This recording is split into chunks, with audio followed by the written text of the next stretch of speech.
ഇപ്പോൾ 2 രാഷ്ട്രീയ കൊലപാതകങ്ങളുണ്ടായി. രണ്ടുപേരും രഞ്ജിത്ത് ശ്രീനിവാസനും കെ എസ് ഷാനും രണ്ടുപേരും ആ മേഖലയിലെ പ്രശസ്തരായ രാഷ്ട്രീയ നേതാക്കളാണ്. ഒരാൾ SDP-യുടെ സംസ്ഥാന സെക്രട്ടറിയും മറ്റേയാൾ OBC മോർച്ചയുടെ BJP-യുടെ OBC മോർച്ചയുടെ സംസ്ഥാന ഭാരവാഹിയും. രണ്ടുപേരും ആ മേഖലയിലെ സമുന്നതരായ അതാത് പാർട്ടിക്കാരെ സംബന്ധിച്ച് പ്രിയപ്പെട്ടവരായ ആളുകളാണ്. ഇവർ രണ്ടുപേരും അടുത്തടുത്ത മണിക്കൂറുകളിൽ കൊല്ലപ്പെടുകയാണ്. കേരളം ഞെട്ടിപ്പോവുകയാണ്. അപ്പോൾ ഈ രണ്ടിനും കുറ്റമറ്റ അന്വേഷണവും അതിനുശേഷമുള്ള ഫെയർ ആയിട്ടുള്ള വിചാരണയും ശിക്ഷയും ഉണ്ടാവുക എന്നുള്ളത് ഇമ്പോർട്ടന്റ് അല്ലേ? ജനങ്ങളെ സംബന്ധിച്ച് നീതിന്യായ സംവിധാനത്തിലുള്ള വിശ്വാസം ഊട്ടിയുറപ്പിക്കുന്നതിന് ഏത് അപരാധിയും ശിക്ഷിക്കപ്പെടുമെന്നൊരു സിസ്റ്റം സ്വാഭാവികമായും വേണമല്ലോ.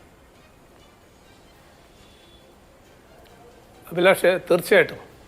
കാരണം ഏത് കൊലപാതകവും അത് ആരതായാലും ശരി, അത് A ആയാലും B ആയാലും ശരി, അല്ലെങ്കിൽ A ഗ്രൂപ്പ് ആയാലും B ഗ്രൂപ്പ് ആയാലും ശരി, ആ കൊലപാതകങ്ങൾ നടത്തിക്കഴിഞ്ഞാൽ ആ പ്രതികളെ കോടതി മുമ്പാകെ കൊണ്ടുവന്ന് അവർക്ക് മാക്സിമം പണിഷ്മെൻറ്റ് വാങ്ങിച്ചു കൊടുക്കണം.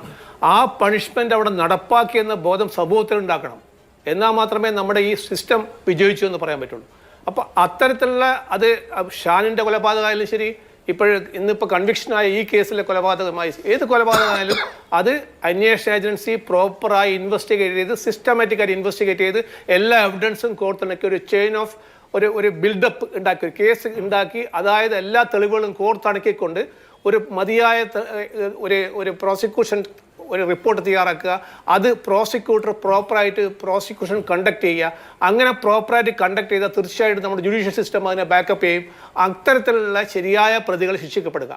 അങ്ങനെ ശിക്ഷിക്കപ്പെട്ടാൽ തീർച്ചയായിട്ടും നമുക്ക് പൊതുസമൂഹത്തിന്, അല്ലെങ്കിൽ ഞാൻ നേരത്തെ പറഞ്ഞ മാതിരി പല ആൾക്കാരും വഴിതെറ്റിപ്പോകുന്ന ഈ സമൂഹത്തിലേക്ക് അത് ഒരു മാതൃകയാണ്. അതായത് കുറ്റം ചെയ്താൽ അത് ആരായാലും, ഏത് ഗ്രൂപ്പായാലും, അല്ലെങ്കിൽ അത് മെജോറിറ്റി ആയാലും ശരി മൈനോറിറ്റി ആയാലും ശരി, ആരും കുറ്റം ചെയ്താൽ അവർ ശിക്ഷിക്കപ്പെടുമെന്നും അവരെ പൊതുസമൂഹം അത്തരത്തിലേ കാണുള്ളൂ എന്നും അതിനൊരു കോൺഫിഡൻസ് കൊടുക്കാൻ വേണ്ടി നമ്മൾ ഇത്തരത്തിലുള്ള ഇന്നത്തെ ജഡ്ജ്മെൻറ്റ് സാധിക്കുമെന്നാണ് ഞാൻ പറഞ്ഞത്. അത് മരണപ്പെട്ട ഷാൻ്റെ കേസായാലും ഇതേമാതിരി ഇൻവെസ്റ്റിഗേഷൻ മുന്നോട്ട് പോകണം. ഇതേമാതിരി എല്ലാ എവിഡൻസും വരണം.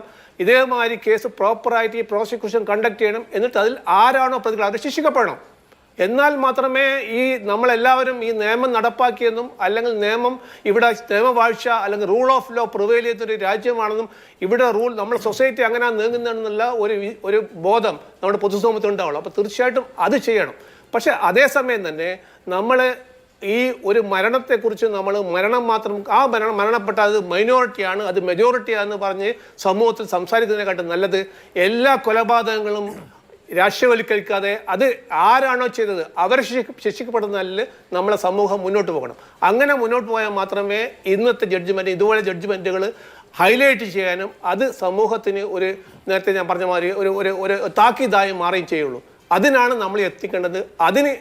ആ തരത്തിലുള്ള ഒരു സംവിധാനം നമ്മുടെ നാട്ടിലുണ്ടെന്നും ഇവിടെ റൂൾ ഓഫ് ലോ പ്രിവെയിൽ ചെയ്തൊരു സ്ഥലമാണെന്നും ഇവിടെ ആര് തെറ്റ് ചെയ്താലും ആര് കുറ്റം ചെയ്താലും അവരെ പിടിക്കപ്പെടുമെന്നും അങ്ങനെ പിടിക്കപ്പെട്ടവരെ കോടതി മുന്നാകെ മതിയായ തെളിവുകൾ ഹാജരാക്കി പോലീസ് ഹാജരാക്കുമെന്നും പ്രോപ്പറായിട്ട് ഇൻവെസ്റ്റിഗേഷൻ ചെയ്ത് അത് പ്രോപ്പറായിട്ട് കേസ് നടത്തി ട്രയൽ നടത്തി അവർക്ക് മതിയായ ശിക്ഷ വാങ്ങിക്കൊടുക്കും എന്നൊരു ബോധം സമൂഹത്തിൽ ഉണ്ടാക്കിയാൽ നമുക്ക് തീർച്ചയായിട്ടും ഇത്തരത്തിലുള്ള തീവ്രവാദ പ്രവർത്തനങ്ങളും ഇതുപോലെയുള്ള പൊളിറ്റിക്കലായിട്ടുള്ള മേർഡറുകളും ഇതുപോലെ പ്രീ പ്ലാൻഡ് മേർഡറുകളും നമുക്ക് കൺട്രോൾ ചെയ്യാൻ പറ്റും. എന്ന് മാത്രമല്ല തീവ്രവാദ സംഘടനകളെ കൺട്രോൾ ചെയ്യാൻ വേണ്ടിയിട്ട് ഒരു ബാൻ കൊണ്ട് മാത്രമല്ല ഇത്തരത്തിൽ അവർ ഏത് കേസിലാണോ പെട്ടത് ആ കേസിൽ കൂടി ശിക്ഷിക്കപ്പെട്ടാൽ നമുക്ക് ഇതുപോലെയുള്ള ഓർഗനൈസേഷനെ കൺട്രോൾ ചെയ്യാൻ പറ്റും.